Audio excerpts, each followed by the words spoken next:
The day Della Archer buried 30 pounds of raw gold beneath the roots of a dying cottonwood tree, she made herself a promise that she would never tell a single living soul where it rested. And for 2 years, she kept that promise so fiercely that men had bled and died trying to carve the answer out of her silence. It was the spring of 1878, and the town of Harlan's Cross, Nevada, sat baking in a copper-colored dust that settled on everything like a second skin. The place had been a mining camp once, back when the veins of silver and gold ran fat through the rock, but most of those veins had thinned and dried, and what remained of Harlan's Cross was a collection of weathered board storefronts, a saloon that never closed, a livery stable that smelled like old hay and broken promises, and about 240 people who had nowhere better to be. Della was 26 years old, dark-haired, and possessed of a stillness that men often mistook for coldness. She ran the dry goods store that her father had built with his hands before a fever took him, and she did it with the quiet competence of someone who had been managing hard things from a very young age. She measured flour and sold coffee, and kept her books in perfect order, and every night she locked the front door and sat at the small table behind the counter and thought about the gold, and wondered how much longer she could hold the secret alone. The gold had belonged to her father in the way that things sometimes belong to people, not legally, not on paper, but through a long chain of effort and sacrifice that no court would ever recognize. Her father, Thomas Archer, had worked a claim in the hills above Harlan's Cross for 11 years. He had found the gold in the final year of his life, a rich pocket hidden deep in a rocky fold that the bigger mining companies had overlooked. He had extracted it quietly, a little at a time, bringing it down wrapped in canvas in the bottom of his flour sacks, and he had told only Della. When he died, he made her swear she would use it to build something lasting, something that could not be taken away the way everything in their lives had always been taken away. But someone had seen her father bringing something down from the hills, or had found the exhausted claim after he died and recognized what it meant, and within 3 months of Thomas Archer's burial, the rumors had started. Then the questions, then the threats. A man named Cutter Walsh had arrived in Harlan's Cross with 4 hired guns, and the unshakable conviction that the gold was rightfully his, because he had purchased the mineral rights to the surrounding acreage from a land office that did not know about the hidden pocket and would not have cared even if it had. Walsh was a hard man with small, pale eyes and the slow, methodical cruelty of someone who had discovered early in life that patience and violence, applied in the right order, got him everything he wanted. He had come to the store twice. The first time, he had been almost polite, his hat in his hands, his voice carrying the oily warmth of a man who believed money solved everything. He had offered her $500 for the location of the gold. She had told him she did not know what he was talking about. The second time, he had not been polite at all, and he had left a bruise along her jaw that had taken 2 weeks to fade, and he had told her that the third visit would be different in ways she would not enjoy. That was 6 days ago. Della had not slept more than an hour at a stretch since. She was standing behind her counter on a Thursday morning, measuring out dried beans into a paper sack for old Marta Connolly, when the door opened and a man walked in that she had never seen before. He was tall, somewhere around 30 years old, with the kind of lean, rope-muscled build that came from years of outdoor work rather than any vanity about it. His clothes were trail-worn but clean, his hat a battered brown felt that had seen considerable weather. He had dark brown eyes set in an angular face with a jaw that carried a few days of dark stubble, and he moved through the doorway with the unhurried ease of a man who was comfortable in his own skin and had nothing to prove to anyone in the room. He glanced around the store with the quick, automatic assessment of someone trained to read rooms, and his gaze settled briefly on Della before moving to the shelves, reading the inventory with the practiced eye of a man who knew what he needed. "Morning," he said, his voice low and even, carrying a Texas drawl that had softened somewhat, the edges worn down by years of travel. "Morning," Della said, keeping her voice neutral. She did not like strangers much anymore. Strangers asked questions. He moved to the back shelf and picked up a tin of coffee without any hesitation, as though he had already decided what he came for and was simply executing the task. He picked up a sack of cornmeal next, checked the seam, set it under his arm. He brought them to the counter and set them down and reached into his vest pocket for coin. "You have hard tack?" he asked. "Bottom shelf on the left," Della said. He went and got it without asking her to retrieve it, which she noticed. Men who knew how to help themselves without demanding service tended to be a particular kind of person, in her experience. They tended to be people who had spent time actually working. He came back and laid out the coin's exact change, which meant he had already calculated the price in his head, or had enough experience with the cost of trail provisions to know. She took the coins and made change for the penny over, and she handed it back, and their fingers did not quite touch. "You passing through?" she asked, because that was what you asked in Harlan's Cross. Either you were passing through or you were stuck, and those were essentially the only two conditions available. "Might be staying a few days," he said. He picked up his goods and started for the door, and then he stopped and looked back at her with those dark, steady eyes. "Name's Ira Maddox. I used to know your father, Thomas Archer. He used to send me letters when I was working the cattle drives. I heard he passed. I'm sorry." Della went very still. "You knew my father?" "Used to drink coffee together up on the ridge when I was moving cattle through this territory maybe 6, 7 years back. He was a good man. Treated me square when not everybody did." He paused, and something in the careful way he added that last part told her there was a fuller story there, one he was not going to offer unless she asked.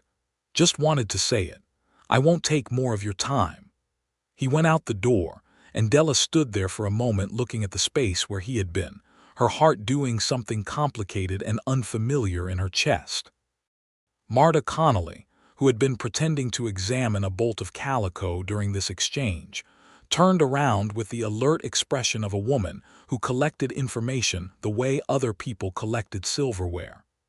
"That was Ira Maddox," she said, in a tone that suggested she expected Della to recognize the name. "He told me," Della said. "He rode with the Whitmore outfit for 3 years, scout, I think. Before that, marshal's service over in Utah Territory." Marta lowered her voice. "They say he is a fair man, which is more than they say about most." Della picked up her ledger and opened it to a blank page and wrote nothing. She thought about him for the rest of the day.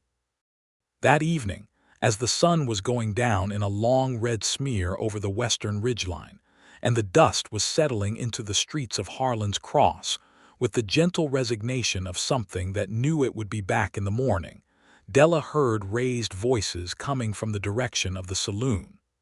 This was not unusual. The saloon produced raised voices the way a forge produced heat. It was simply what it did.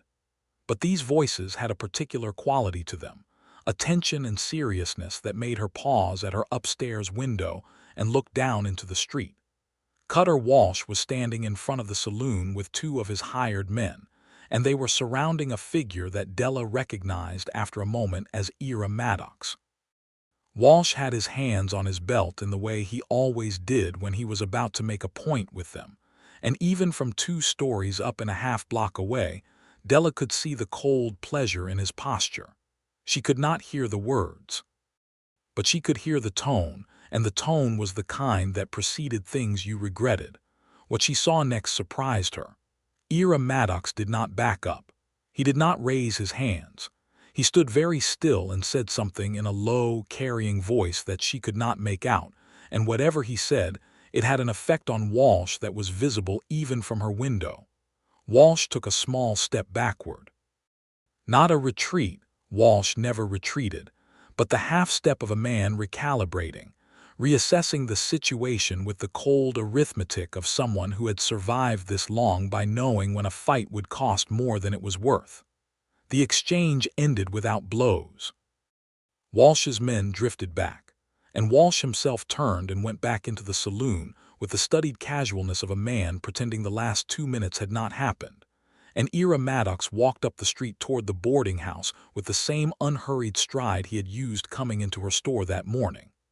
Della watched him until he turned off the street and disappeared, and then she sat down on the edge of her bed in the dying light and thought about trust, and how rare it was, and how much she needed it. She saw him the next morning at the water pump behind the livery, filling his canteen before what looked like an early ride into the hills. She had come for the same water pump with a bucket, and they met at the handle simultaneously, and there was a brief, slightly awkward negotiation of who should go first that resulted in him stepping back and gesturing for her. "Thank you," she said, and worked the handle. "You look tired," he said, and then seemed to reconsider whether that had been an appropriate thing to say to a woman he had spoken 20 words to. "I apologize. That was forward." "It's accurate," she said. "I don't sleep much these days." He was quiet for a moment, watching the water fill her bucket. "I saw those men from last night around your store this morning, early, before you opened." Della's hands tightened on the bucket handle. "Walsh's men. You know Cutter Walsh?" "He comes by regularly," she said, with a flatness in her voice that conveyed exactly what she thought of those visits. "I know Walsh from before," Ira said, and his voice had gone careful, the way voices went when people were selecting their words. "He worked the land speculation rackets in Utah territory before he came here. He takes things that aren't his and makes the paperwork say they were always his. He has a talent for it." Della looked at him. The morning light was still low and thin, cutting long shadows across the hard-packed dirt of the yard, and in that light his face was serious and without pretense. "Why are you telling me this?" "Because your father told me once that he was building something for you up in these hills," Ira said. "He didn't say what. And I've been in enough places and seen enough men like Walsh to know what it looks like when someone is closing in on something that isn't theirs." The silence between them stretched long enough to become its own kind of statement. "My father spoke of you," Della said finally, "in his letters to me when I was away at my aunt's in Sacramento. He said there was a young cowhand who helped him fix his sluice gate during a flood one spring without being asked, that he had good instincts and a fair character." Ira's expression shifted in a way that was subtle, but she caught it, the slight softening of a man who had not expected to be remembered kindly by anyone. He was generous to say it. "He was accurate," Della said, giving him back the word he had used on her. She picked up her bucket. "He had good instincts, too." She walked back toward the store, and she felt his eyes on her back the whole way, and she thought, maybe. 3 days passed in a state of suspended tension. Walsh's men were visible every day, moving through the town with the proprietorial ease of people who believed the whole place was already theirs. 2 men who had been working claims in the hills above town came into Della's store separately and told her in low, urgent voices that Walsh's hired guns had come up to their claims and told them to clear out, that the land had been purchased and the mineral rights transferred and their presence was trespassing. Both men were frightened. Both men had complied. One of them had a cut along his forearm that he said had come from a fence wire, but the clean, deliberate shape of it suggested otherwise. Della listened, sold them their goods, and kept her face neutral. Inside, she was calculating. Walsh was expanding his grip on the hills. He was eliminating the witnesses and the bystanders, clearing the board so that when he finally extracted the information from Della, and she had no illusions that he had abandoned the intention, only the timeline, there would be no one left who might complicate the claim. On the 3rd evening, Ira came into the store an hour before closing, and this time he did not come for provisions. He came in and stood at the counter with his hat in his hands, and a directness in his face that she was already learning to recognize as simply the way he was, no performance in it. "I think you're in danger," he said. "I know I'm in danger," she said. "I'd like to help if you'll allow it. Not because I expect anything from it, because your father was a man I respected, and because Walsh is the kind of man that I have spent a good part of my life trying to put walls between innocent people and." Della looked at him for a long moment. The lamp on the counter threw warm amber light across his features, and she was aware of the stillness of the store around them, the way the whole building seemed to be listening. She thought about the gold. She thought about her father's voice telling her, "Be careful who you trust, Della, but don't mistake fear for wisdom. At some point you have to extend the hand or you'll spend your whole life keeping it in your pocket." "There is something," she said slowly, "that Walsh wants, has wanted for 2 years. He believes it belongs to him. It does not." "The gold your father found," Ira said. She went very still. "How much do you know?" "Only the rumor that runs through every saloon between here and Reno," he said. "That Thomas Archer found a rich pocket before he died and that his daughter knows where it is. Half the men in that saloon have spent the last 2 years trying to figure out the same thing Walsh is trying to figure out." He paused. "Is the rumor true?" She measured him with her eyes, the way she measured everything carefully, without rushing, attending to every detail. The straightness of his posture. The lack of greed in his face when he said the word gold. The way his hands held his hat, not tightly, not with the suppressed agitation of a man calculating an advantage, but with the relaxed patience of a man waiting for an answer he would accept either way. "Yes," she said, "it's true." He let out a slow breath that was not surprise but something closer to relief, as though he had been prepared to offer help regardless and was glad he would not be asked to navigate a lie. "And no one else knows where." "No one," she said. "And I intend to keep it that way until I can find a way to establish a legal claim that Walsh cannot undo. My father worked that rock for 11 years. What he pulled out of it was not theft. It was labor. But I have no documentation that would survive Walsh's lawyers and his connections to the land office." "There are honest men in the Marshal's service in Carson City," Ira said. "I know 2 of them personally. If we could get the gold to an assay office with the right witnesses and file the claim correctly, with enough people involved that Walsh couldn't make them all disappear or recant." He stopped. "But that's your decision. I'm not trying to take the wheel from you." She noticed that. The deliberate pulling back of the offer, the acknowledgement that it was hers to decide. She felt something loosen in her chest that had been knotted there for 2 years. "I'll think about it," she said. "Take your time," he said, and meant it. He came back the following morning with coffee from the saloon, 2 cups, carried carefully in a tin pail, and he knocked on the back door of the store before she had opened the front, and she let him in. And they sat at her small table in the storeroom and drank coffee in the early quiet of a day not yet complicated by the world, and she told him more. She told him about her father's letters describing the discovery. She told him about the first extraction, her father's caution, the way he had moved the gold down one canvas-wrapped bundle at a time so no single trip would look like anything. She told him about the morning after the funeral, standing in the store alone with the knowledge of it pressing on her like a physical weight, and making the decision to move the gold from where her father had cached it in the hills to somewhere that Walsh, who had known the location of the claim, would not look. Ira listened without interrupting. He was a very good listener. She had met men who listened, and she had met men who simply waited for their turn to speak, and she had met men who were already planning their response before she had finished the sentence. Ira was the first kind.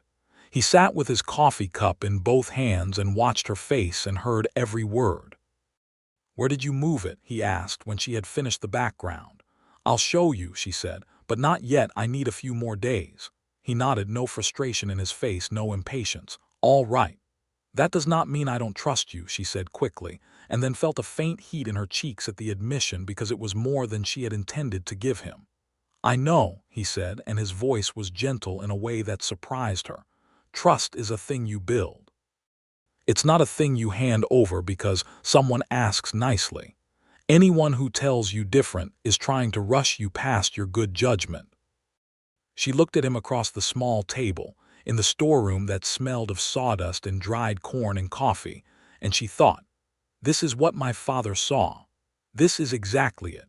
Walsh came to the store that afternoon. He came alone this time, which was sometimes more frightening than when he brought his men, because it meant he was not here to intimidate through numbers but through something more personal and more specific. He was wearing his good coat, which was its own kind of threat, Walsh dressed well when he was about to do something he wanted to look dignified doing. "Miss Archer," he said, closing the door behind him with a deliberate softness that was worse than a slam. "Mr. Walsh," she said. Her voice did not shake. She was proud of that. "I've been patient," he said. He walked slowly up the center aisle of the store the way a man walks when he is making sure you understand that he is comfortable taking his time. "I think you'll agree I've been unusually patient with this situation. 2 years is a long time." "I've told you there is no gold," Della said. "I've told you that twice now. And I've told you that I have a different understanding of the facts," Walsh said pleasantly. "Your father found something in those hills. Several people saw him moving material from the claim. The claim, I should remind you, which was on land for which I now hold the mineral rights. Whatever he extracted is mine by law. The mineral rights you purchased were for the adjacent acreage," Della said, keeping her voice even. "My father's original claim was filed in 1867 and is a matter of record." "Claims expire," Walsh said. "Not when they're actively worked," she said. Walsh looked at her for a moment with those pale eyes, and she saw the pleasantness drain out of his face the way water drains from a cracked vessel, slow and completely. "I've heard that you've been spending time with a drifter named Maddox." Della said nothing. "He has a reputation for sticking his nose into situations that could benefit from more privacy," Walsh said. "I'd encourage you, very sincerely, to consider who your friends are in this town and who is simply looking for a share of what isn't theirs." "I'll consider it," Della said. Walsh held her gaze for one more long moment, then turned and walked out of the store, and Della stood very still until she heard his boots on the steps outside, and then she put both hands flat on the counter and breathed. That night she went to the boarding house and knocked on Ira's door, and she did not wait for pleasantries. "Walsh came in today," she said. "He knows about you. He said things about you that were meant to make me doubt." Ira leaned against the doorframe, his expression quiet and unsurprised. "What did he say?" "That you might be after the gold yourself. That men like you are opportunists who attach themselves to situations for a share." "That's a reasonable thing to wonder," he said, without any defensiveness. "I am not wondering it," Della said. "I am telling you what he said so you know where his mind is. He's moving to isolate me." Ira was quiet for a moment, looking at her in the lamplight of the hallway. "You're not afraid of me," he said, and it was somewhere between a statement and a question. "I was slightly, for about the first 10 minutes, she said honestly. "Then you pumped my water without being asked to, and you gave me back the penny change, and I decided you were probably all right." Something in his face shifted, a warmth that came up behind his eyes and stayed there, making him look younger, making him look like a man who had not been smiled at from the inside in some time, and was grateful for the experience. "A penny and a water pump," he said, and his voice was different now, softer at the edges. "Character shows in small things," Della said. "My father told me that." "He was right," Ira said. He stood up straight from the doorframe. "I'm going to ride up into the hills tomorrow and scout Walsh's operation. I want to know how many men he has up there and where they're positioned. It would help to know before we move." "I'll come with you," Della said. "You don't—" "I know those hills better than you do," she said firmly. "My father took me up there every summer from when I was old enough to walk the trail. I know every fold and every shortcut and every place you can be seen from a ridge. You need me up there." He looked at her for a moment with an expression she could not fully read, not quite admiration, not quite something else, but somewhere in between, warm and careful. "All right," he said. "First light." They rode out before sunrise, taking the back trail out of town through a dry creek bed that kept them below the ridge line and out of sight of anyone watching from above. Della rode her father's horse, a gray mare named Scout who knew the hill trails as well as Della did, and Ira rode a compact bay gelding that moved quietly and well. They did not talk much in the early going, but the silence between them was the comfortable kind, the kind that does not need to be filled. The hills above Harlan's Cross were beautiful in the early morning, the sky going from deep blue to pale gold as the sun climbed. the sage and juniper releasing their cool, sharp fragrance in the first heat of the day. Della felt something unlock in her chest as she rode, the familiar weight of the hills, the smell of the air, the way the rock walls caught the light. She had been confined to the store for so long, managing the fear and the ledger and the silence, that she had almost forgotten what it felt like to move through open country. She glanced at Ira riding beside her and found him looking at the landscape with the same attentiveness he brought to everything, reading it the way he read rooms and faces. He caught her looking, and there was a brief moment between them. Nothing dramatic, just a shared glance in the early light that acknowledged something without naming it. They scouted from a high ridge above the old claim site and found what Della had feared. Walsh had set up a proper operation, 2 canvas tents and a cook fire and 3 men with rifles positioned at the entrance to the canyon where the claim had been. They were not mining. They were waiting. "He's not trying to find the gold himself," Ira said quietly, lying flat on the ridge beside her with his hat off so it wouldn't show against the sky. "He's waiting for you to come get it." "He thinks I have to come back," Della said. "He thinks the gold is still up here." Ira looked at her. "Is it?" "No," she said. "I moved it 2 years ago. It's not on the ridge at all." She watched his face absorb this with a kind of quiet respect. "Clever," he said. "Necessary," she said.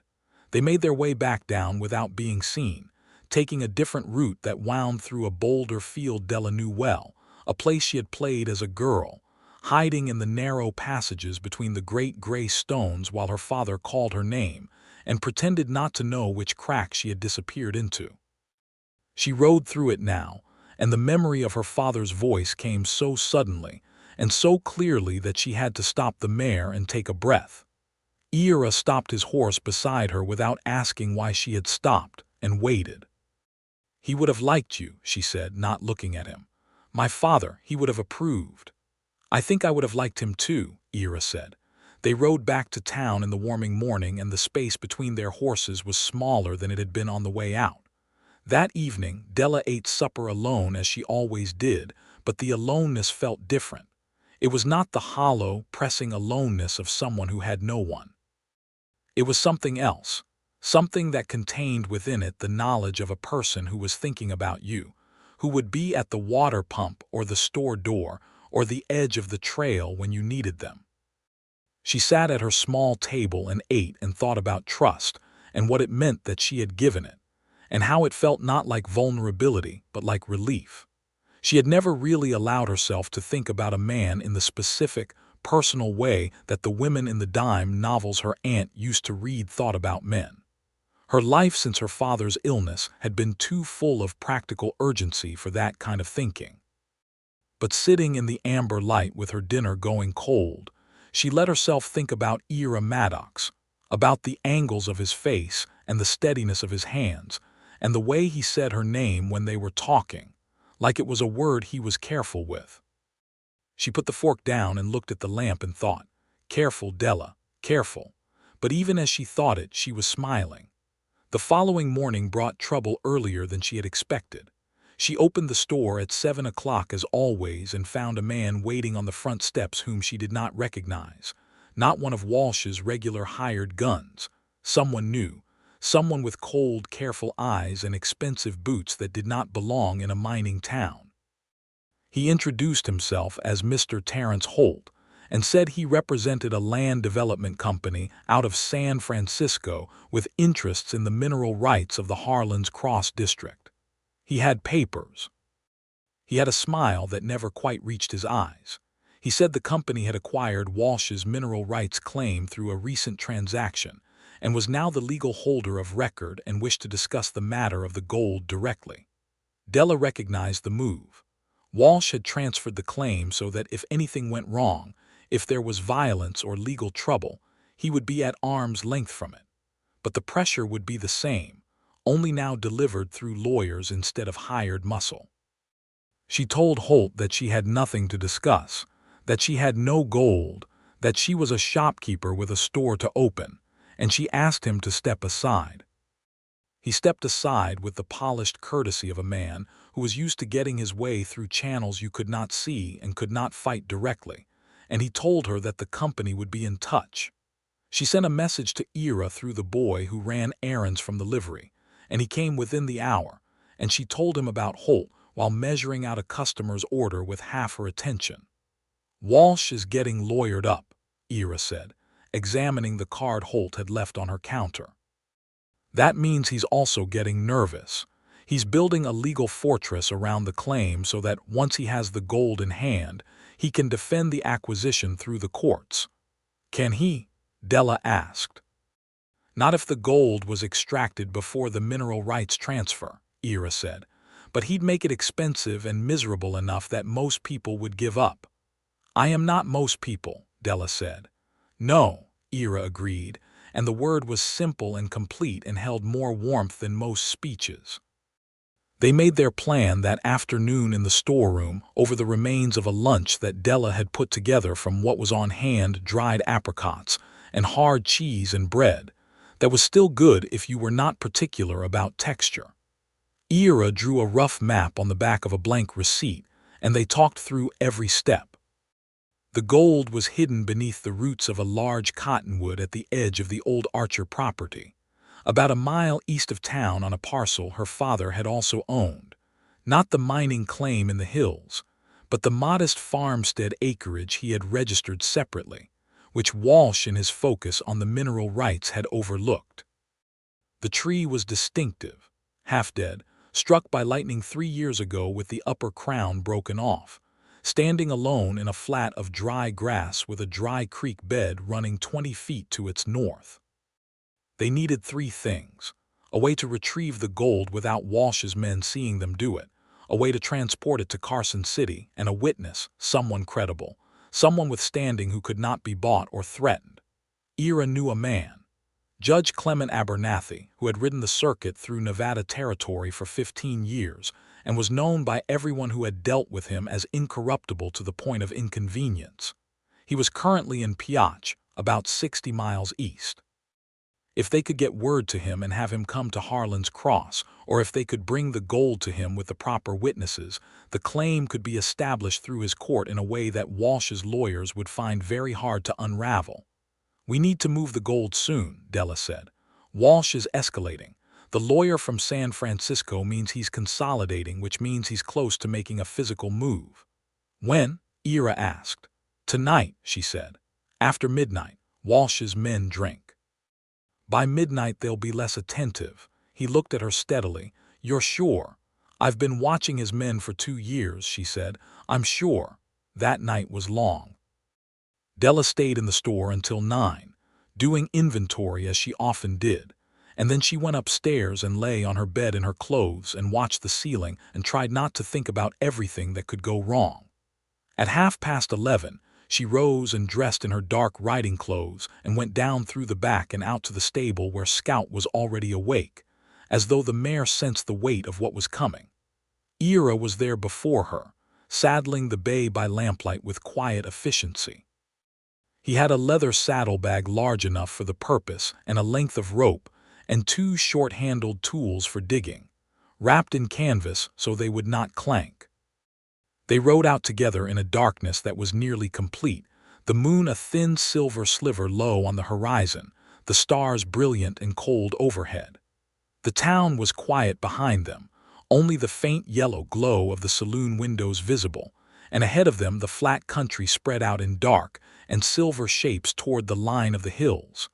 Della led the way. She knew this land in the dark the way she knew her own hands. Every rise and dip of the ground, every place where the soil changed from hard pan to soft, every landmark that showed itself even in minimal light. She took them on a route that curved wide around the north edge of town and came in toward the cottonwood from the east, away from any sight line from the road. The tree appeared out of the darkness ahead of them, its broken crown distinctive against the sky, and Della felt a peculiar emotion at the sight of it, grief and hope mixed together, the way certain places hold multiple moments of your life simultaneously. They dismounted and hobbled the horses in a shallow draw where they would not be visible from any direction, and then walked the last 100 yards on foot, Ira carrying the tools. "Here," Della said, stopping at the base of the tree on the north side, where a great exposed root arched up from the ground and then plunged back in. Between this root and the one beside it, about 18 inches down, she held the lamp, shielded with her hand so it threw only a small pool of light downward, and Ira dug. He worked quickly and quietly, the way a man works when he has done physical labor in silence before and knows how to make it efficient. After about 10 minutes, the edge of his tool hit something solid that was not rock, and Della let out a breath she had been holding for what felt like the entire past 2 years. They uncovered it together, 3 canvas bundles wrapped in oilcloth, each the size of a large melon, each heavier than it looked. 31 pounds total, she knew, because she had weighed it herself on the store scales the night she buried it. Raw gold, alluvial and rough-veined, dark gold and bright gold, and the irregular, beautiful shapes of a thing that came from deep in the earth and carried the memory of it. Ira held one bundle in both hands and looked at it in the lamplight with an expression that was not greed. She was watching for greed, and it was not there. It was something more like awe, the quiet awe of someone who understood what 11 years of a man's labor looked like. "Your father earned this," he said. "He did," Della said, and her voice was steady. They packed the bundles into the saddlebag and covered the whole back over and scattered leaf litter over the disturbed soil and led the horses out of the draw at a walk, taking it slow, not rushing because rushing made noise and mistakes. They were 300 yards from the cottonwood when a voice came out of the darkness to their left. "Hold up right there." Della's heart slammed.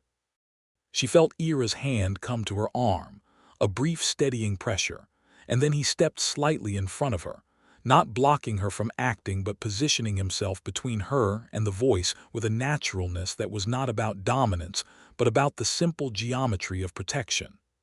"Who's there?" Ira said, his voice carrying the level calm of a man who was not caught off guard by much.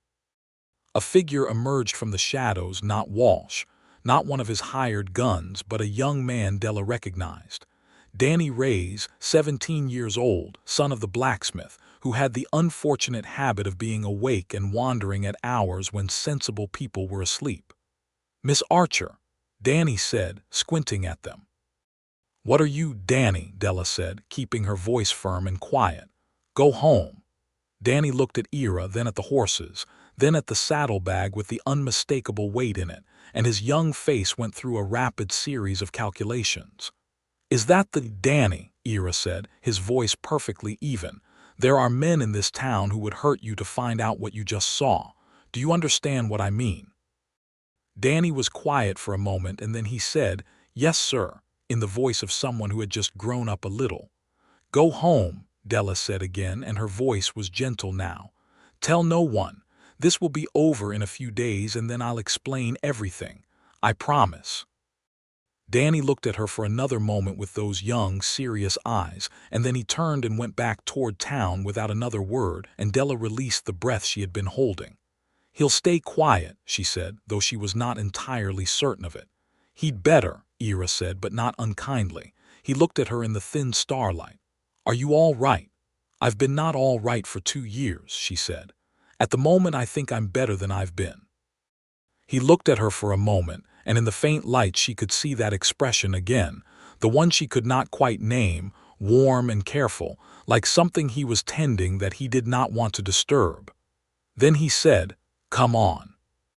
Let's get back." They secured the saddlebag in Della's storeroom behind a false panel her father had built into the back wall for exactly this kind of situation, and they stood in the lamplight of the closed store, and the night and the weight of what they had done settled around them. "I need to send word to Judge Abernathy," Ira said.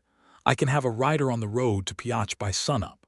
"The stage driver, Coleman," Della said. "He owes my father a debt. He'll carry a message." "Then we do that first thing," Ira said. There was a pause in the conversation, the kind that opens up between two people when the immediate practical things have been said and what remains is something less practical. They were standing close in the small room, closer than they had been before, and Della was aware of it in a way that was entirely distracting. "I want to say something," she said, "and I want to say it now while I have the nerve for it." Ira waited. I have not trusted anyone in 2 years, she said. Not because I am ungrateful or suspicious by nature, but because the situation demanded it. I had to hold this alone because there was no one. And then you walked into the store and bought coffee and cornmeal and hardtack and gave me back a penny, and something in me that had been locked since my father died just opened. And I don't quite know what to do with that. Ira was very still. Della, he said, and her name in his mouth was different from the way anyone else said it. It had a weight and a care to it, like it was made of something he did not want to drop. I'm not asking for anything, she said quickly. I just needed you to know that what you've done for me, what you're doing, it isn't nothing to me. It's everything. And I am not a person who says that lightly. He looked at her for a long moment, and then he said, very quietly, I rode into this town because I heard about your father, and I wanted to pay respects to a man who was decent to me when I was young and nobody. That was the whole of it. But I have spent every day since I walked into your store thinking about you in a way that is considerably more than respects. Della felt the warmth in her chest spread until it reached her face. That's a significant thing to say, she said. I know it is, he said. I don't say significant things unless I mean them. I know that about you already, she said, which is perhaps the most extraordinary thing. He smiled then for the first time she had seen a full smile from him, and it changed his whole face, the stern, careful lines of it giving way to something open and young and real, and she felt as though she had been given access to a room that not many people knew existed. Get some sleep, he said gently. Tomorrow is going to be complicated. He was right about that. Coleman, the stage driver, had his route that day and Ira caught him before sunrise at the livery, and Della wrote the letter to Judge Abernathy herself, carefully and in full detail, describing the nature of the claim, the history of her father's work, the legal challenge from Walsh's company, and requesting the judge's presence in Harlan's Cross at his earliest convenience, or alternatively asking for instruction on how to bring the gold to Piotr under proper procedure. She sealed it with wax and pressed her father's old ring into it, which Abernathy would recognize because her father had used it before in his own correspondence. Coleman took the letter with a nod and the specific compression of a man honoring an old debt, and was on the road within the hour. Walsh made his move that afternoon. Holt the lawyer came to the store with 2 of Walsh's men, and a document that he said was a court order requiring the surrender of any gold extracted from the mineral rights claim for examination and proper assessment of ownership. The document looked official. It had a seal on it. Della took it from him and looked at it carefully and asked Holt which judge had signed it. Holt named a judge in the county seat, a man named Burroughs who Della knew, by the conversations that moved through her store over the years, to be considerably more attached to money than to justice. I'll review this with my own counsel, Della said. Holt smiled pleasantly. Of course, but I should mention that continued noncompliance would allow us to seek a search warrant for the premises. Allow me to repeat myself, Della said. I'll review this with my own counsel. After they left, she stood behind her counter for 10 seconds and then walked out the back door and went directly to Ira, who was in the alley behind the livery checking his horse's shoe and straightening up when he saw her face. She handed him the document without a word. He read it, and his jaw set in a way she had learned meant he was angry but controlling it. Burroughs is in Walsh's pocket, he said. Yes, she said. This gives them legal cover to search the store, he said. Which means the gold can't stay here. He looked up at her. How long do we have before they come with a search warrant? Holt said continued noncompliance, which means not today, but soon. We need to move the gold to somewhere they have no legal basis to search, Ira said. He thought for a moment. There's a woman at the edge of town, Elena Vasquez, runs the laundry. I've done work for her husband in the past before he died. She's a good woman and she's got no connection to any of this. I could ask her to hold it for 2 days. I know Elena, Della said. She's trustworthy, but I don't want to put her at risk. Walsh won't move against a laundrywoman with no apparent connection to the gold, Ira said. The risk is low and it's only 2 days at most. Once Abernathy arrives or sends instruction, we move. Della considered it. All right, but I go to her myself. She'll accept it from me before she'll accept it from anyone else. Elena Vasquez was a small, dark-haired woman of about 50, with the quiet dignity of someone who had survived enough difficulty to have earned her peace, and was not interested in trouble, but was not afraid of it either. She listened to Della's request in her laundry, surrounded by the steam of hot water and the smell of lye soap, and she looked at the saddlebag and then at Della's face, and she said, "Your father bought my son shoes for school one winter when Rodrigo was out of work. He told my husband it was change he had no use for. A whole month's shoes, change he had no use for." She took the saddlebag. "I'll keep it in the coal bin. No one looks in a coal bin in April." "Elena," Della began. 2 days, Elena said firmly, "and then we are even." Della squeezed the woman's hand and went back to tell Ira, and when she told him about the shoes and the coal bin, something in his face went soft the way a river goes soft in a warming season, and he said, "Your father had a gift." "He did," Della said. "I'm still trying to live up to it." "From where I stand," Ira said, "you're doing fine." They ate supper together that evening at the boarding house table, with 3 other boarders present, which made it public and proper, and they talked about things that had nothing to do with gold or Walsh or legal orders. He told her about growing up in West Texas, the youngest of 4 boys, his father a horse trader who had the talent for horses and the terrible luck with money that sometimes attaches itself to talented people. He told her about riding his first cattle drive at 16 and discovering that he was good at reading land and tracking, and the particular discipline of moving large groups of animals across difficult terrain. He had gone into Marshall's service at 22, worked Utah Territory for 4 years, left when the politics of it became something he couldn't stomach. She told him about Sacramento, about her aunt's house and the school she had attended for 2 years, the books she had read, the way the city had felt large and bright and full of possibility, and also somehow not quite real, like a stage set rather than a life. She told him about coming back to Harlan's Cross after her father got sick, how she had not regretted it for a single day.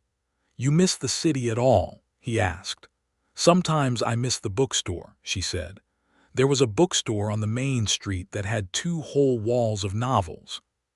"Sometimes I think about that." "What did you read?" "Everything," she said. "History, philosophy, novels with improbable plots and admirable characters. Whatever I could get my hands on." She looked at him across the table. "You're surprised." "I'm not surprised," he said. "I'm pleased isn't quite the word. Gladdened, maybe. I spent 2 winters on drives where the only reading material available was a water-damaged Bible and 1 edition of the Farmer's Almanac, and I read both of them 3 times each.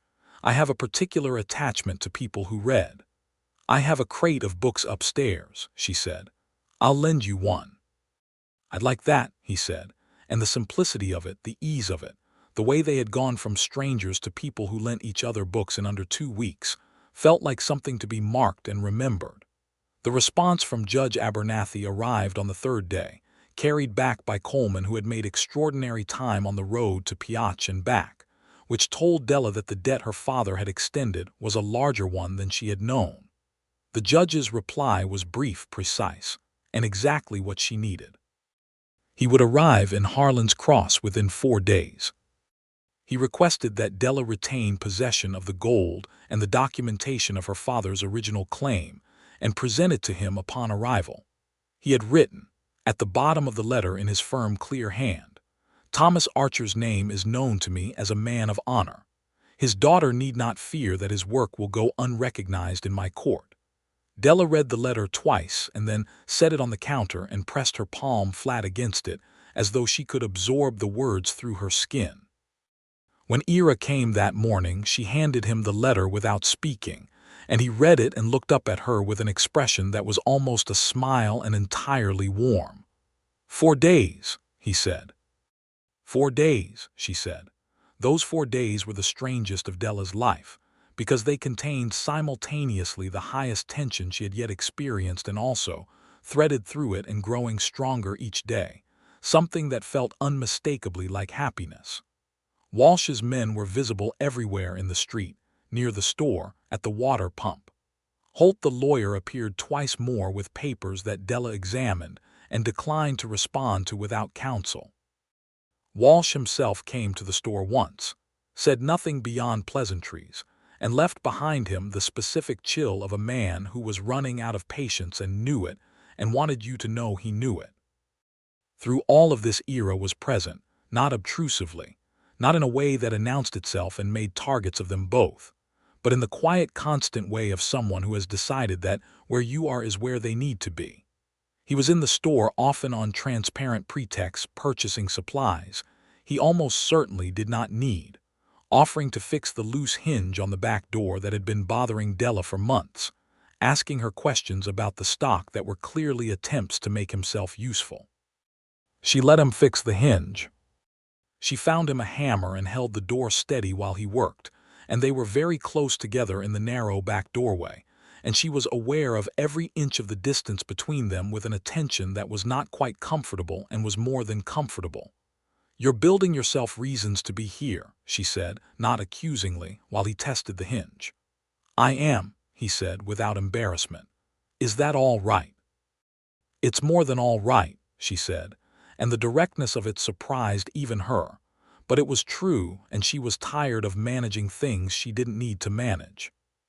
He looked at her from his position crouched at the door with the hammer still in his hand, and his face did what it sometimes did in unguarded moments, showed the fullness of what was there, the genuine, uncomplicated warmth of a man who was falling and knew it and was not fighting it. "Della," he said. "Don't be careful with me," she said. "I am not fragile." "I know you're not fragile," he said. "That's not why I'm careful because you matter." She held his gaze for 3 full seconds, which is longer than it sounds when someone is looking at you like that. "Stand up," she said. He stood up. She stepped forward and she kissed him, brief and direct, and she felt his free hand come up to her jaw with the gentleness of someone handling something both valuable and alive, and when she stepped back his eyes were open and warm and slightly stunned. "There," she said. "Now we don't have to be careful about that part anymore." He laughed, a real laugh, low and genuine, the kind that comes from the chest, and she thought she could listen to that laugh for a very long time without getting tired of it. "No," he said, "I suppose we don't." He kissed her back, properly, unhurried, standing in her doorway in the afternoon light, and it tasted like coffee and the particular sweetness of something a long time waited for. Judge Abernathy arrived on the morning of the 4th day in a hired buggy from the stage stop 6 miles east, accompanied by his clerk and by 2 deputies who he had brought from Piach at his own expense because, he said when Della met him on the street, he was not in the habit of arriving at contested property disputes without adequate precaution. He was a large man, nearly 60, with white hair and a full white beard and eyes so direct and penetrating that looking into them felt like being read. He shook Della's hand with the grip of a man who had learned early that handshakes were statements, and he looked her over with the assessment of someone who was deciding whether she was serious. Whatever he saw, he approved of it. They met in the back of the dry goods store. Della, Ira, the judge, his clerk, and Elena Vasquez, who had arrived with the gold wrapped in one of her laundry sacks and set it on the table with the composure of a woman delivering clean sheets. The gold was weighed on the store scales in front of the clerk, who noted the weight and the character of the material. Della produced her father's original claim document, filed in 1867, along with his assay records and the land registration for the farmstead where the gold had been cached. Ira presented his own statement regarding Walsh's history in Utah Territory and the nature of the mineral rights transfer. The clerk wrote everything down in a hand that moved quickly and surely across the paper. Judge Abernathy examined the claim document, then the mineral rights document that Holt's company had filed, then looked up at Della over his reading spectacles. The original claim predates the mineral rights acquisition by 11 years, and the land on which the gold was extracted from its final resting place is separately registered farmland not included in the mineral rights transfer. The legal position is straightforward. Walsh's lawyers will argue otherwise, Ira said. Walsh's lawyers may argue whatever they like, Abernathy said dryly. I have been listening to lawyers argue for 30 years. The document speaks for itself. He looked at Della. I will certify the claim and the extraction under my authority, and we will file the certification in Carson City within the week. Walsh may take his court order from Judge Burroughs and use it for kindling. The clerk suppressed what was almost a smile. What about Walsh himself? Della asked. He'll know his move has failed. I intend to speak with Mr. Walsh directly this afternoon, Abernathy said, with the pleasant finality of a man who had spoken directly with considerably more dangerous men and had the calm to show for it. I find that clear communication tends to resolve ambiguity. Ira met Della's eyes across the table, and she saw the relief in his face, a deep, genuine relief that she felt echoed through her entire body. Walsh left Harlan's Cross 2 days later. He did not leave quietly. There was a scene in front of the saloon involving raised voices, and Holt the lawyer physically taking his arm and speaking into his ear with the urgent practicality of a man protecting his client from a decision that would end badly. But he left.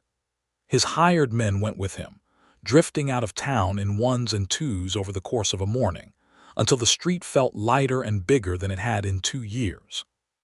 Holt himself came to the store one final time and told Della, with the professional courtesy of a man who could separate his personal feelings from his function, that the company was withdrawing its legal action pending review of the certified claim.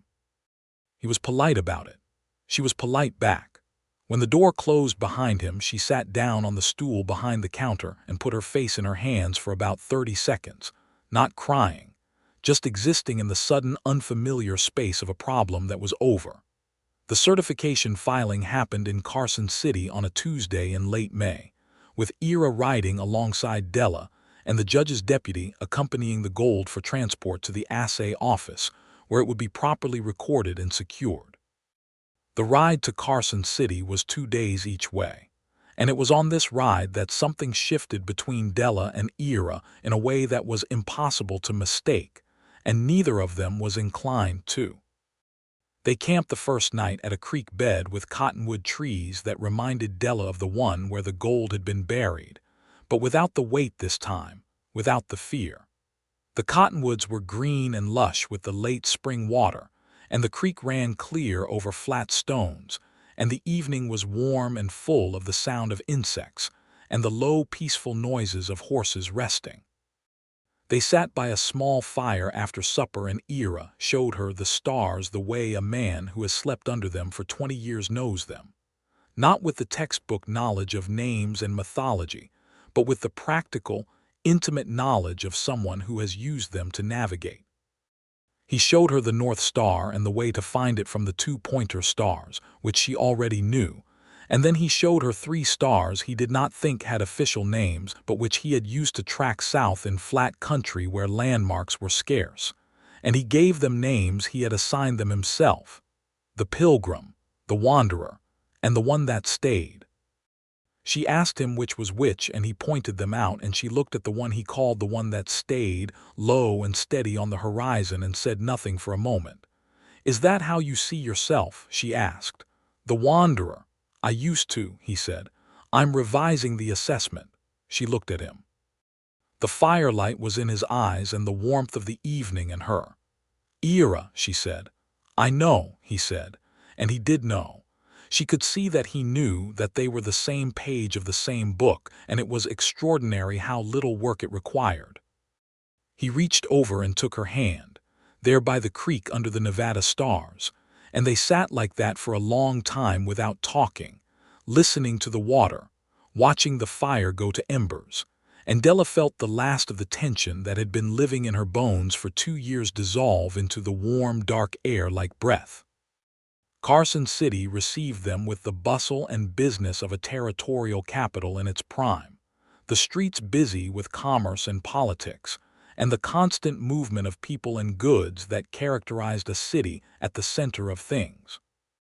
The assay office was on a broad main street between a hotel and a bank, and the deputy led them in with the gold and the certification papers, and the whole transaction was conducted with the calm efficiency of a government office, which was either comforting or maddening depending on one's relationship with bureaucracy.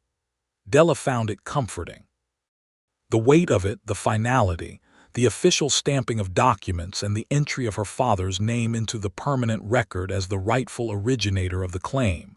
She stood in the assay office and watched the clerk write Thomas Archer in the ledger, and she felt her father's presence so strongly that she had to breathe through it. Ira was beside her. He did not say anything. He did not need to. He put his hand briefly on her back between her shoulder blades, a touch that was warm and steady and everything. The return ride was easier than the outward journey in the way that trips back always are. The destination known, the urgency diminished. They talked more. They covered ground that two people cover when they are learning each other, not the careful exploratory conversations of early acquaintance, but the free-ranging, subject-jumping, sometimes doubling back on itself talk of people who have decided to be known. She learned that he had 3 books in his saddlebag always, because he had discovered that 3 days without reading made him difficult to live with, and he was trying to be the kind of person other people could live with. She learned that he had a horse in Texas, a mare named Judith, that he had been sending money to a rancher to board for 2 years because he kept meaning to go back for her and kept finding reasons to stay further north. She asked him if those reasons were good ones, and he said they had been adequate, and then he looked at her and said, "Until recently when they became genuinely compelling." She learned that he was 31 years old and had never been married, had come close once, a woman in Salt Lake City named Frances who had ultimately decided that a man without a fixed place was not a man she could build a life with, and that he understood why she had made that decision even as it had cost him something. "Do you agree with her?" Della asked. "About what?" "That a man without a fixed place can't build a life." He was quiet for a moment, watching the road. "I think a man can be without a fixed place and still have a fixed self," he said. "The building of a life requires the second, not necessarily the first." He glanced at her. "What do you think?" "I think you can put down roots anywhere," she said, "if the ground is right." They looked at each other, and it was another of those moments that needed no additional commentary. Harlan's Cross welcomed them back in the way that small towns welcome anyone returning from significant business, with the communal awareness that something had changed, even if the particulars were not yet fully known. By the second day, the news had moved through the town with the speed that news always achieved in small, closely watched communities. And people came into the store to buy things they didn't particularly need and say congratulations in ways that were sometimes awkward and always genuine. Marta Connolly came in and bought a pound of coffee she did not need and looked Della over with the sharp, fond eyes of a woman who kept careful track of things and said, "You look different." "I'm not," Della said. "You are," Marta said with perfect certainty. "You look like someone who has put something down." Della considered this. "That's accurate." "And the young man," Marta said with the careful innocence of a woman who wanted information and knew how to collect it, "is staying a while," Della said. Marta smiled, a full and genuine smile, and paid for her coffee and left with the satisfied air of someone whose estimation of the situation had been confirmed. Elena Vasquez came in with a covered dish and set it on the counter and said nothing beyond, "Eat." And Della ate the tamales that were inside, which were extraordinary, and felt the goodness of the town around her in a way she had not let herself feel for a long time. Ira did not leave. He moved out of the boarding house after a week and into the small room behind the livery that the stable owner, a man named Tomas, offered him in exchange for work, because Ira could not sit idle and Tomas had more horses than he could manage alone. This was practical and proper, and it meant he was 2 blocks from the store, close enough to be present without being presumptuous. He had dinner at Della's table 3 times a week, which became 4 times, and then 5, which was nearly every evening, and the natural gravity of the arrangement was something neither of them pretended to be confused about. She gave him books, and he returned them annotated in the margins in a small, neat hand that she found herself reading as carefully as the original text. He helped her reorganize the store shelving one Saturday, which she had needed to do for a year and had not had the time, and they spent 6 hours moving boxes and debating the optimal arrangement of dry goods. And he was right about 3 of the positions, and she was right about 2, and they compromised on the one they disagreed most about. And it was the best Saturday she had spent in memory. The heat of summer came down on Harlan's Cross in the way it always did, thorough and uncompromising, and the town contracted into its summer rhythms, the pace of everything slowing slightly in deference to the temperature, the days long and gold and still. Della wore her hair up because the heat demanded it, and Ira developed the habit, when they were sitting together in the store's small back room in the evenings, of sitting close enough that the warmth between them was additional to the warmth of the season, which was not a complaint on either side. He asked her to walk out with him formally one evening in late June, standing in her store with his hat in his hands in a posture that was somehow both confident and endearing. And she said yes before he had quite finished the sentence, which made him smile the full-face smile that she had decided was one of her favorite things in the world. They walked out along the creek road east of town in the long summer evenings, the light lasting until nearly 9 o'clock, the land spreading out around them in the golden, exhausted beauty of the Nevada high desert.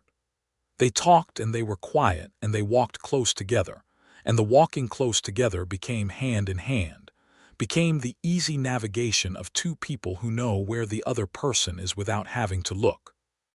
He kissed her properly for the first time on one of those evenings, standing at the creek where the cottonwoods threw long shadows across the water, taking both her hands in his and saying her name once, just once, in that way he had, like it was a word made of something valuable, and then kissing her in the warm evening with the creek talking softly beside them and the first stars coming out above the ridgeline. She held onto the front of his shirt with both hands and felt the warmth and solidity of him and thought, this is what solid feels like. This is what I have been building toward without knowing it. I want to stay, he said, against her hair, in Harlan's Cross. I've been enough places, I'd like to be in one. The store needs a back room expanded, she said, her voice muffled against his shoulder, and the stable needs a new fence section on the east side. There's plenty to keep a man occupied. He laughed the chest laugh and held her. I meant I want to stay with you. I know what you meant, she said. I was saying yes. He proposed to her in late August, on a Sunday, sitting on the steps of her store in the evening with the town quiet around them, and the sky going to deep violet over the western hills. He had a ring that had been his grandmother's, a simple gold band with a small garnet that was dark red in the fading light, and he held it and told her that he had spent his whole life looking for the place where his best self was possible, and that he had found it not in any geography but in her, and that he would like, with her permission, to be the man who got to stand next to her for the rest of his life.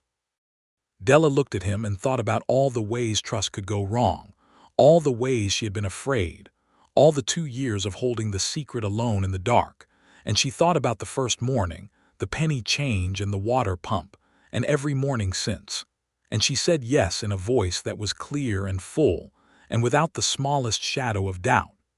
He slid the ring onto her finger and it fit perfectly, which she took as confirmation of something. They were married in October, in the Harlan's Cross Church, on a clear, cool Saturday with the aspen on the hillsides turned gold, and the sky that particular deep blue that comes to the Nevada high country in autumn. The ceremony was performed by the circuit preacher, a lanky man named Davis who had married her parents 30 years before and had the sentiment to mention it. Half the town attended, which in a town of 240 people was a significant percentage of the population. Elena Vasquez brought food enough for twice the attendance. Marta Connolly cried with the satisfied tears of a woman whose predictions had been vindicated. Della wore her mother's dress, altered to fit, ivory with a high collar and long sleeves, and a hem that just touched the floor of the church. She carried dried wildflowers because that was what the season allowed, and because she preferred them to anything elaborate. She walked up the aisle alone, because she had no father to give her away, and she had decided that this was fitting. She had managed her own affairs for long enough that she would manage the walk as well. Ira was standing at the front of the church in a dark coat that was the best he owned, recently pressed, and he watched her walk toward him with an expression that she would remember for the rest of her life: total, unguarded, absolute, as though everything else in the room had gone to the edges of his vision, and she was the only thing in focus. When the preacher asked if she would take this man, she said "I will" with the same directness with which she had said yes on the store steps, clear and without qualification, and she felt the rightness of it settle through her like something she had been waiting to say for longer than she had known. He said "I will" too, quiet and serious, and his hands around hers were warm and still. The gold, properly certified and documented, was deposited in the Carson City Bank in Della's name under the authority of Judge Abernathy's certification, and from it Della established two things: the expansion of the dry goods store, which doubled in size over the winter of 1878 and into 1879, and a small trust in her father's name that paid for school supplies for the children of miners who could not always afford them. This was Ira's idea, offered one evening at the table over coffee, and she had looked at him across the steam of the cup and loved him so thoroughly and specifically that she had to set the cup down. "My father would have loved that," she said. "I know," Ira said simply. "That's why I thought of it." He had gone and retrieved Judith from Texas, making the trip in late November, riding out with the easy confidence of a man who knows where he is going and what he is returning to, and coming back 3 weeks later with the mare and a small crate of belongings that represented the totality of his previous life. A few more books, his grandfather's compass, a framed daguerreotype of his mother that he set on the windowsill of the room that was now theirs. The winter was cold and close and wonderful in the way that winters are when you have someone to be close to. They read by the fire in the evenings, and he taught her to play cards, which she already knew but pretended imperfectly, and she taught him to keep accounts, which he took to with the systematic intelligence of someone who had always had the capacity but never the instruction. He helped with the store during the busy morning hours and spent afternoons working with Tomas at the livery, which he had come to genuinely love, the horses, and the quiet, steady work of their care. In the spring of 1879, Della realized she was going to have a baby, a discovery that she greeted with a complex emotion that resolved within about a day into straightforward joy. She told Ira on a Tuesday evening while they were washing up after supper, handing him the dish towel and saying it directly, the way she said everything, and watching the information travel through his face from surprise to the kind of happiness that has no performance in it, clean and total. And he took her hands and stood there holding them, and she could feel his pulse through his palms, quick and warm. "A baby," he said. "In the fall, I think," she said. He looked at her for a long moment, and she saw everything in his face, the wonder of it, the weight of it, the full and genuine joy of a man who had not known he wanted this particular life until he found himself living it. "Are you well? Are you feeling well?" "I'm feeling fine," she said. "I'm feeling better than fine." He pulled her in and held her with the careful thoroughness of someone holding something that contains the whole world, and she held him back and listened to his heartbeat through his shirt and thought about her father and the gold and the cottonwood tree and all the long chain of things that had led here, to this kitchen, to this man, to this moment that was quiet and extraordinary simultaneously. Their son was born in October of 1879, a year almost to the day after their wedding, delivered by the doctor in Harlan's Cross, a compact, competent woman named Dr. Sarah Prine, who had been practicing in the town for 6 years and had delivered more than 40 babies without losing a one, a record she maintained with professional pride and extraordinary skill. The labor was long and difficult in the way that first labors often are, and Ira paced the length of the hall outside the bedroom door with a focused intensity that Marta Connolly, who had come to assist and was the kind of person who was always present at important events, said she had never seen equaled in a man, and she had seen considerable. When Dr. Prine opened the door and said, "A boy, Mr. Maddox, and they are both well," the sound Ira made was very quiet and very complete, and he went into the room and sat on the edge of the bed beside Della, and she put the baby in his arms, and he held his son for the first time with the same quality of attention he brought to everything important, total, unhurried, fully present. Della watched his face. She had thought she had seen all of him, and she had been mostly right, but this was something additional, a depth she had not known was there, and it was beautiful. "Thomas," she said, "if you agree." He looked at her, and she could see from his expression that he had not expected to be moved by a name, and was moved anyway. "Thomas," he said, and the name was said gently and with full intention, the way he said everything that mattered. "Yes," she said. Thomas Maddox was a good-natured baby, solid and alert, with his father's dark eyes and his mother's stillness. He observed the world from his first weeks with a serious attention that Ira said looked like evaluation and Della said looked like intelligence, and they were both probably right. The store continued to grow. Della hired a girl from one of the mining families, Clara Reyes, who was Danny Reyes's older sister, and who turned out to have a gift for accounts and customer management that freed Della to spend more time with Thomas in the first year. Ira took on increasing responsibility at the livery until Tomas, whose own sons had gone to California, offered him a partnership in the operation, which he accepted with the quiet pleasure of a man who had found the work he was built for. Harlan's Cross continued to be what it had always been, a small, imperfect, sometimes difficult and sometimes beautiful town at the edge of the great western spaces. But it was their town now, in the full sense that implies both the joy and the obligation of belonging somewhere. Judge Abernathy came through twice a year on his circuit and always stopped at the store, where Della kept a pot of coffee specifically for his arrivals, and he and Ira would play chess in the back room and argue about territorial law with the pleasant vehemence of two people who respected each other enough to disagree seriously. The judge had a particular fondness for Thomas, who by his first year was already pulling himself upright on any available furniture and looking around with the focused determination of someone with places to be. "Your father would have been proud of you," Abernathy told Della one afternoon, watching her navigate the store with Thomas on her hip and a customer on both sides of the counter and the ledger open beside the register. "He spoke of you in terms that I thought were a father's exaggeration. They were not." Della transferred Thomas to the judge's arms, which he accepted with the slightly alarmed pleasure of a large man handed a small, mobile person, and she said, "He told me once that the gold was for building something lasting. I told him I would. I think I have." "I think you have too," Abernathy said. Walsh was eventually arrested 2 years later in Arizona Territory for fraud related to another land rights scheme, and the news reached Harlan's Cross through the newspaper that came on the stage and was passed through the town with the communal satisfaction of something properly resolved.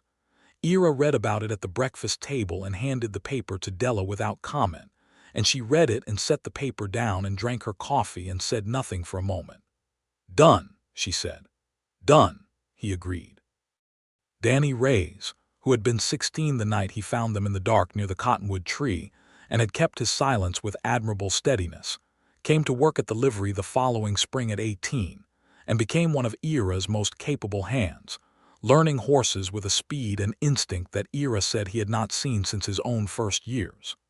Della gave him a credit account at the store, and he used it responsibly and paid it off each month, and she thought, "The next generation is going to be all right." By the spring of 1881, Della knew she was expecting again. This time she told Ira in the morning over coffee, watching Thomas toddle around the kitchen table with the focused determination that characterized all his locomotion, and Ira looked up from his cup with the same quality of happiness he had shown the first time, immediate and genuine, undiminished. "Is it too much?" he asked. "No," she said. "It's exactly right." "You're certain?" "Ira," she said, with the patient firmness she reserved for his occasional moments of unnecessary worry, "I am certain." He came around the table and kissed her in the morning kitchen with Thomas watching from floor level with the philosophical curiosity of a toddler who has not yet decided what to make of adult behavior. And then he picked Thomas up and settled him on his hip and looked at Della over their son's dark head with everything she had come to know was permanently present in his face when he looked at her.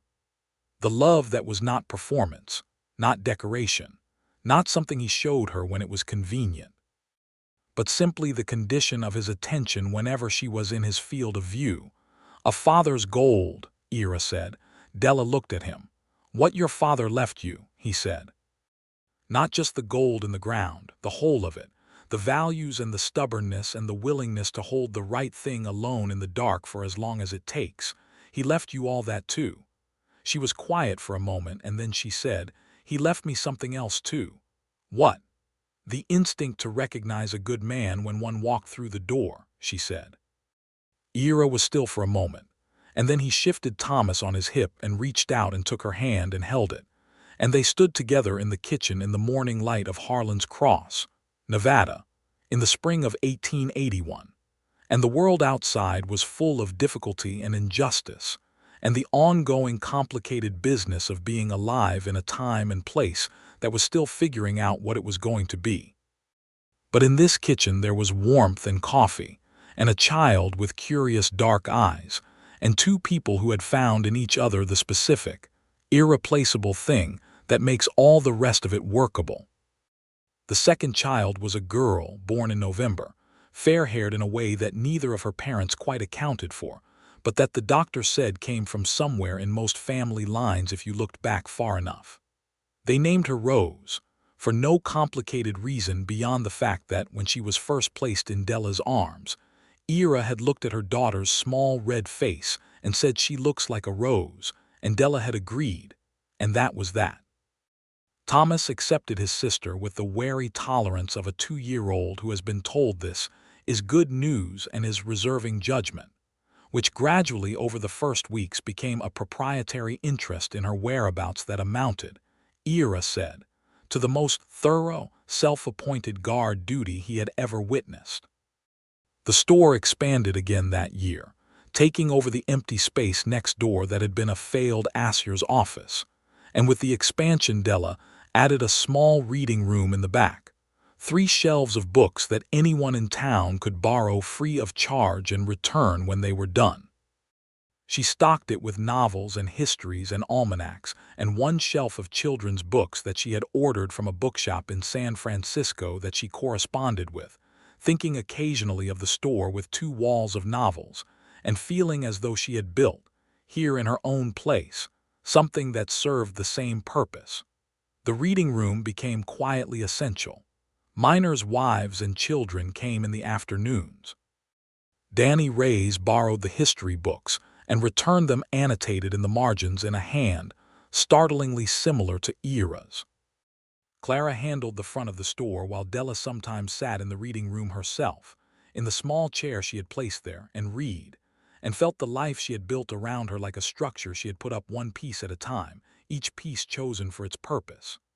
Ira found her there one evening close to Christmas, the lamps lit, the children asleep upstairs, the store closed and quiet, and he leaned in the doorway and watched her read for a moment before she looked up and caught him. "What?" she said. "Nothing," he said. "I just like looking at you." "That's a very simple thing to say," she said. "I'm a simple man," he said, which was not true and they both knew it, but she understood what he meant, that this was enough, this room, this lamp, this life, that he did not need it to be any more complicated or any more grand than it was. She set the book down and looked at him leaning in the doorway, the man who had come through her door one spring morning and bought coffee and cornmeal and hard tack and given her back a penny change and been, from the first moment, exactly what her father had always told her to recognize. A person whose character showed in the small things, whose worth was not proclaimed but simply present, day after day, in the choices he made and the way he made them. "Come in out of the doorway," she said. "You're letting in the cold." He came in and sat across from her and picked up the book she had set down and opened it to the first page and began to read, and the lamp burned warm between them, and outside the wind carried the first smell of snow down from the Nevada hills, and somewhere in the town a dog barked once and was quiet. This was what her father had built toward, all those years in the hills. Not just the gold. This. The possibility of an evening like this one, simple and full, in a place that was theirs, with a life that had been built honestly and held steady through every attempt to take it apart. Della looked at Ira reading and at the lamplight on his hands and at the two books on the shelf that had his annotations in the margins beside hers, and at the winter world outside the window, and she thought, this is what lasting looks like. This is what the gold was for. Not the gold itself, never the gold itself, but everything it made possible, the legal standing, the security, the store, the reading room, the trust in a man's eyes when you handed him your secret and he held it like it was sacred. She was loved. She loved. The ground was right and the roots were deep and the building stood. Thomas Archer's name was in the permanent record in Carson City, his claim recognized, his labor acknowledged, the gold that everyone had been killing each other over properly and legally documented as the fruit of an honest man's work, extended now through his daughter and her family into the long future of a place that would remember him, if not by monument, then by everything his daughter had built from what he left her. And on the nights when the wind came down from the hills and the lamplight was warm and the children were sleeping and Ira was reading across the table from her, Della sometimes felt her father present in the room, the way certain presences are, not as absence but as warmth, as approval, as the quiet satisfaction of a man who built something and saw it hold. She would not have traded a single hard year of it. Not the fear, not the silence, not the 2 years of holding the secret alone. Every part of it had led here, to this exact and irreplaceable life, and she was grateful for all of it, the difficult parts and the beautiful parts equally, the way you are grateful for the whole of something when you understand what it cost and what it was worth and know, with the deep and certain knowledge that has no argument in it, that it was worth every bit of the cost and more. She picked up her book and read, and Ira read across from her, and the lamp burned, and the snow began to fall outside the windows of the Ira Maddox store in Harlan's Cross, Nevada, soft and steady and covering everything in the clean white quiet of a world made new.